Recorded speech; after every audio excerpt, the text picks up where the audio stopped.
অনেক সময় জীবন বাঁচাতে রক্তের প্রয়োজনীয়তা পড়ে। সেই রক্ত সংগ্রহ হয় বিভিন্ন রক্তদান শিবিরের মাধ্যমে। শনিবার মধ্যমগ্রামের চারমাথা মোড়ে আয়োজিত হলো রক্তদান উৎসব। সেখানে রক্তদানের পাশাপাশি চলেছে অনেক সাংস্কৃতিক অনুষ্ঠান। আজ সকাল থেকেই চলছে ঝমঝমিয়ে বৃষ্টি, তার মধ্যে সাড়ম্বরে পালিত হলো রক্তদান উৎসব।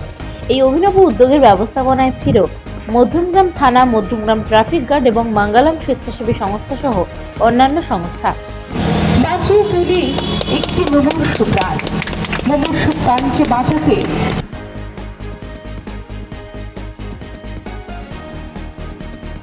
বিশেষ অতিথি হিসেবে উপস্থিত ছিলেন অনেক উচ্চপদস্থ আধিকারিকরা। এছাড়াও এই অনুষ্ঠান উদ্বোধন করেন পুলিশ সুপার। পাশাপাশি এই অনুষ্ঠানে অনেক পুলিশের আধিকারিকদের সঙ্গীত পরিবেশনা করতেও দেখা যায়। কচিকাচাদের নৃত্য অনুষ্ঠান হয়, এমনকি ছোট স্কুল পড়ুয়াদের হাতে গাছ তুলে বৃক্ষরোপণের জন্য দেওয়া হয়। এছাড়াও সেখানে উপস্থিত ছিলেন ভাইস চেয়ারম্যান। সমাজের কল্যাণের জন্য এই ধরনের উদ্যোগে খুশি সকলেই। আজকে আমরা আমাদের মঙ্গলম ফাউন্ডেশন এবং মধ্যমগ্রাম ট্রাফিক গার্ড মাননীয় এসপি ম্যাডামের একটা উদ্যোগ যে ব্লাড ডোনেশন ক্যাম্প, তো সেই হিসেবে ব্লাড ডোনেশন ক্যাম্প করেছি। আর আজকের ব্লাড রক্তদানের পাশাপাশি বৃক্ষদান এবং একটা সঙ্গীত অনুষ্ঠানের মাধ্যমে আমরা এই অনুষ্ঠানটা উদযাপন করছি। বর্ষাকে আহ্বান জানাচ্ছি। তার সাথে সামিল হয়েছে আমাদের এই স্কুলের বিভিন্ন স্কুলের ছোট ছোট কচিকাচারা। আগামী প্রজন্মকে আমরা এটাই সচেতন করতে চাই যে যাতে আমাদের হাতেই হচ্ছে আগামী সময়, সেটাকে আমরা সুন্দরভাবে এইরকম সমন্বয়ের মাধ্যমে আমরা আমাদের নবপ্রজন্মকে গড়ে তুলতে চাই। অভিনব উদ্যোগ তো বটেই, বিভিন্ন পার্টি করে, বিভিন্ন সমাজ সংগঠন করে, পুলিশের থেকেও হচ্ছে। আপনাদের অবশ্য জানা উচিত, যখন কোভিডের সময় মানুষ ঘর থেকে বেরোচ্ছিল না, একটা টেনশন ছিল। সেই কোভিডের সময় আমাদের রাজ্যের মুখ্যমন্ত্রী মমতা ব্যানার্জি বলেছিলেন যে পুলিশকেও রক্তদান শিবির করতে হবে, এবং বিভিন্ন ক্ষেত্রে আমাদের রাজ্যের বিভিন্ন থানা রক্তদান শিবিরগুলো করে। এরা আজও সেই পরম্পরাটা রক্ষা করছে।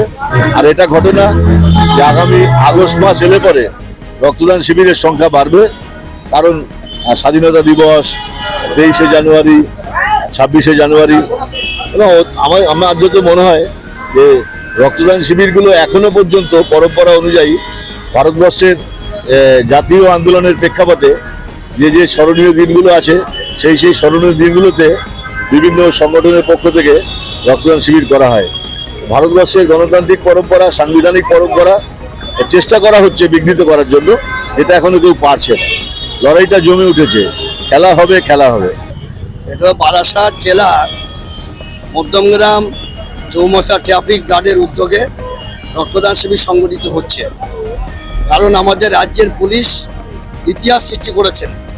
2020 সালে করোনা প্রাককালে সাধারণ মানুষ যখন রক্ত দান করতে ভয় পেতেন, তখন আমাদের রাজ্যের মানবিক মুখ্যমন্ত্রী এই পুলিশ বন্ধুদের কাছে আহ্বান করে রক্তদান শিবির সংগঠিত করার 16,400 রক্ত দিয়েছিলেন। এটা সারা ভারতবর্ষের মধ্যে এই রাজ্য পুলিশ বন্ধুরা দৃষ্টান্ত স্থাপন করেছিলেন। আজকে চৌমাথা ট্রাফিক গার্ড উদ্যোগে যে গরম উপেক্ষা করে আমাদের রাজ্যে যে থ্যালাসেমিয়া আক্রান্ত বাচ্চা আছে, দেবব্রত গিরি, তার এই উদ্যোগে